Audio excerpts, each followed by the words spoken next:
સુરતના ward number 4 વિસ્તારમાં આવેલી નીલકંઠ સોસાયટીમાં છેલ્લા કેટલાક સમયથી બિસ્માર રસ્તાની ફરિયાદ હતી। સ્થાનિક રહીશો પાલિકામાં ફરિયાદ કરીને થાકી ગયા।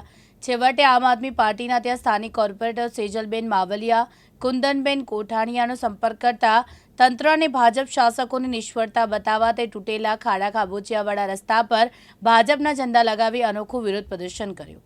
આ મુદ્દે આપના કોર્પોરેટર સેજલબેન માવલિયાએ જણાવ્યું કે તંત્ર અને શાસકો ફક્ત ખોટા તાઇફાઓ રાખે છે, પ્રજાની પીડાની કોઈ પડી નથી।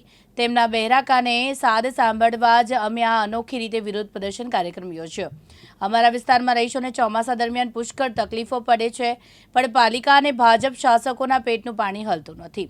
કોર્પોરેટર કુંદનબેન કોઠિયાએ આ મુદ્દે પોતાની પ્રતિક્રિયા આપતા જણાવ્યું કે ભાજપ શાસકોની નિષ્ફળતાનો આ નમૂનો છે। પ્રજાના કામોની કોઈ દિવસ શાસકોએ તસદીદ લેતા જ નથી। જો હજુ પણ પાલિકા અને ભાજપ શાસકો અહીંયા સુધરે તો પ્રજાહિતમાં અમે વધુ અનેરો કાર્યક્રમ આપતા અચકાશું નહીં। સાબિર સૈયદ, દિવ્યાંગ ન્યૂઝ, સુરત।